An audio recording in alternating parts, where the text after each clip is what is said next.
ஜெய் சாய்ராம். ஜெய் சாய்ராம். உலகெங்கிலும் இருக்கிற என்னுடைய சாய் சொந்தங்களுக்கு இவ்விதமான கூட்டு பிரார்த்தனைகளை வெற்றிகரமாக நிகழ்த்துவதற்கு என்னை பெற்ற பெற்றோர்களுடைய வாழ்த்துக்களாலும் நான் வணங்குகின்ற எல்லா தெய்வங்களுடைய பிரதிநிதியாக இருக்கிற நம்முடைய சாய்நாதருடைய பேரருளினாலும் உங்களுடைய பேராதரவினாலும் இத்தகைய பிரார்த்தனைகளை வெற்றிகரமாக நிகழ்த்துவதற்கு முயற்சி செய்து கொண்டிருக்கிறேன்.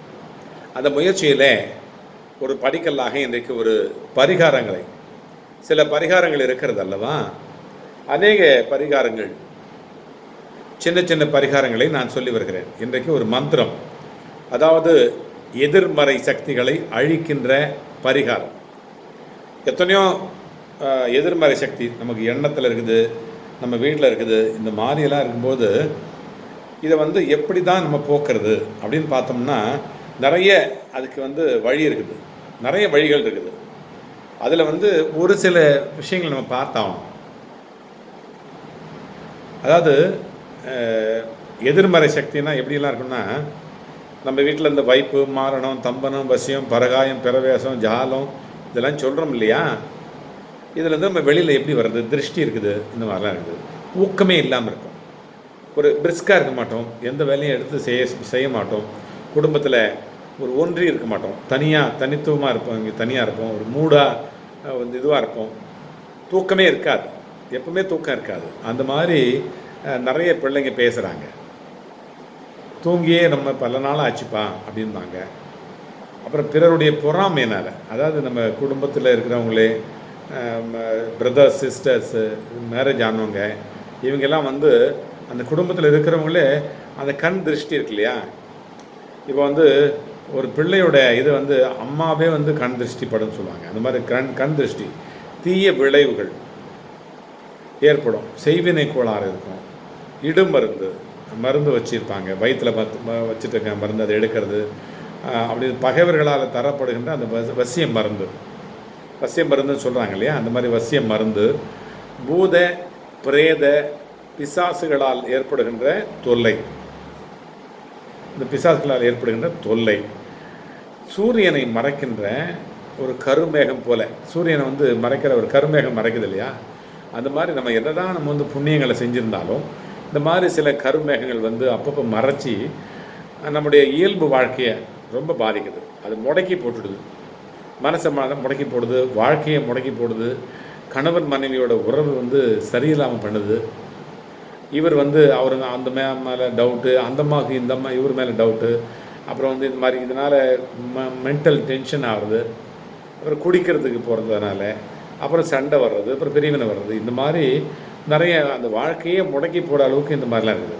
முன்னேற்றத்தையே தடை பண்ணுது, ஒரு முன்னேற முடியாத இருக்கும், அதுக்கு பெரிய தடையாக இருக்கும். அதாவது நம்மளோட அதுதான் சக்தி ஜாஸ்தி இருக்கும். நம்ம என்ன தான் பாசிட்டிவ் எனர்ஜினாலும் கூட அதுக்கு தான் சக்தி ஜாஸ்தி இருக்குமே தவிர நம்ம சொல்லி எடுக்காது. அப்புறம் பல்லி இருக்கு இல்லையா, பல்லி வீட்டில் சண்டை போட்டுகிட்டு இருக்கும், அது ஒன்று சண்டை போடும், ஒரே சப்தம் போடும், அடிக்கடி பல்லி விழும், நம்ம மேலே விழும், தலையில் விழும், அங்கே விழும், இங்கே விழும். அப்புறம் வெளியில் நாய் இருந்துச்சு, பல்லி தான் இப்படி இருக்குது, வெளியில் வாசல் நாய் இருக்குதுன்னு வச்சுங்களேன், அந்த நாய் சும்மா குலைக்கிறதுல ஒரு மாதிரி ஊழையிடுறது. அது நமக்கே தெரியும், குலைக்கிறதுக்கும் ஊழையிடுறதுக்கும் நிறைய வித்தியாசம் இருக்கு இல்லையா. அந்த மாதிரி நாய் ஊழையிடுது. பசுமாடு இருக்கு இல்லையா, அது மிரளுது. பசுமாடு இருந்தாக்கா மிரண்டு ஓடுறது, எதுக்கு பயப்படுறதுன்னு தெரியாது, பயந்து ஓடும் நம்மளை பார்த்தோன்னே. வீட்டு தோட்டத்தில் துளசி செடி வச்சுருந்தோன்னு வச்சுங்களேன், துளசி செடி நல்லா இருக்க செடி திடீர்னு வாடி போயிடும். துளசி செடி வாடி போட்டால் பெரிய பிரச்சனை வரும். அந்த மாதிரி துளசி செடி வாடி போடும். தோட்டத்தில் முள் செடி முளைக்கும், அது வாடிடும், இது நல்லா வளரும். முள் வர இருக்கிற செடி நல்லா தளிர் விட்டு வளர்ந்து நல்லா தலைன்னு வளர்ந்து வரும். முள் செடி காக்கை நம்முடைய தலையில் ரெக்கையால் அழைச்சிட்டு போகும், பறந்து போகும்போது நல்லா அழைச்சிட்டு போயிடும் காக்கை. வெள்ளிக்கிழமை காலையில் நம்ம பால் காய்ச்சல வச்சிங்களேன், அப்போ பால் பொங்கிடும், இல்லை தெரிஞ்சிடும். இந்த மாதிரி வெள்ளிக்கிழமை காலையில் இது அப்படி தான் ஆகும். வீட்டில் திடீர்னு துர்நாற்றம் வீசும், நல்லா இருக்கும், திடீர்னு துர்நாற்றம் வீசும். அது ஏன் இங்கே இருந்தது என்ன ஒன்றுமே தெரியாது, எந்த விதமான எதுவும் நடந்திருக்காது, மாற்றமே இருக்காது, ஆனால் திடீர்னு துர்நாற்றமாக வீசும். இந்த மாதிரி நிறைய குலதெய்வ வழிபாடு, குலதெய்வ கோயிலுக்கு போகணும்னு நினைப்போம், அது தடை ஏற்பட்டுகிட்டே இருக்கும். டெய்லி நினைப்போம், இந்த வாரம் போகலாம், அடுத்த வாரம் போகலாம், இங்கே தானே இருக்குது பக்கத்தில், போய்க்கலாம், இந்த லீவ் வருதுல அந்த லீவுக்கு போய்க்கலாம் அப்படின்னு சொல்லிட்டு தள்ளி தள்ளி போடுவோம். அது தள்ளி தள்ளி வருஷக்கணக்கில் அப்படி ஆகிடும். இந்த குலதெய்வம் வழிபாட்டுக்கு போகணுன்னாலே மிகப்பெரிய தடையாக இருக்கும். இந்த மாதிரி தடைலாம் ஏன் ஏற்படுது? அந்த மாதிரி அடிக்கடி நோய் வரும். உடம்புக்கு சரியில்லாம் போடும், இவருக்கு சரியில்லாம் போடும், அவருக்கு குடும்பத்தில் யாருக்காவது மாற்றி மாற்றி மாற்றி ஒருத்தருக்கு ஒருத்தர் நோய் வாய்ப்பட்டுருக்கோம். ஏன்?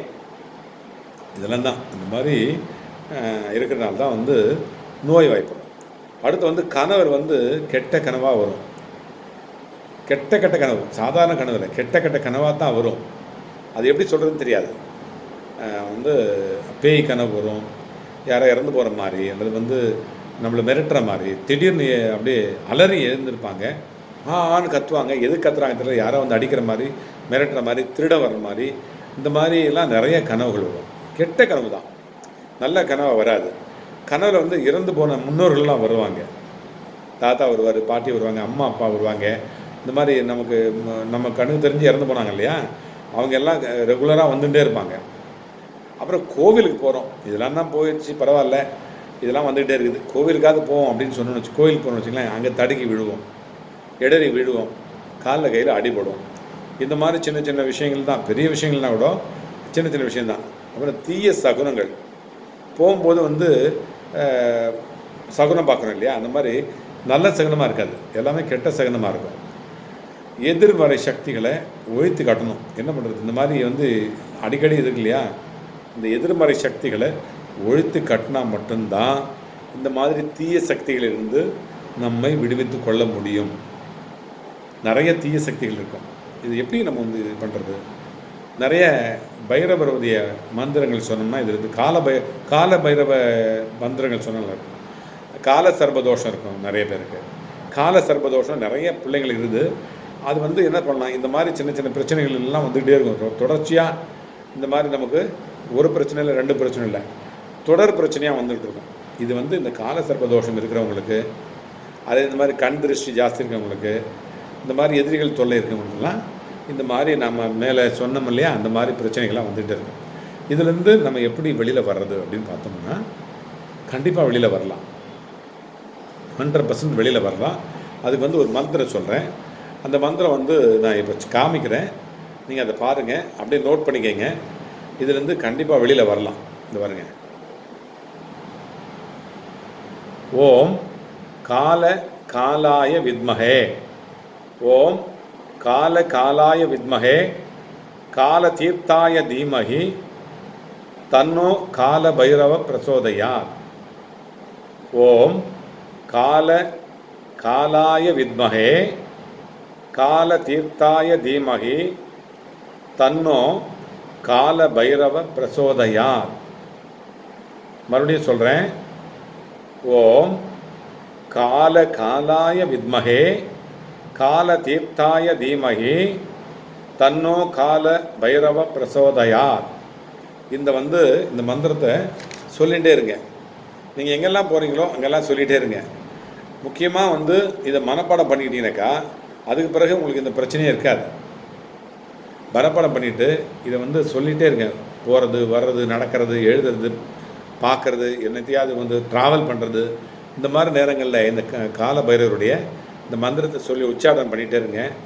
நீங்கள் வந்து எந்த விதமான பிரச்சனை இருந்தாலும், நம்ம சொன்னோம் இல்லையா, நம்ம பார்த்தோமே, எந்த பிரச்சனை இருந்தாலும் உங்களுக்கு இதிலேருந்து மீண்டு வரக்கூடிய ஒரு சக்தியை கால பைரவர் சொல்வார். இதில் கால பைரவர் வேறு, நம்ம சாயப்பா வேறு, அப்புறம் வந்து சிவன் வேறு, அதெல்லாம் கிடையாது. எல்லாமே ஒன்று தான். எல்லா தெய்வங்களும் ஒன்று தான். நம்ம சாயப்பாவும் ஒன்று தான். அதனால் சாயப்பாக்கிட்டே வச்சுட்டு இந்த மந்திரத்தை சொல்லலாம்.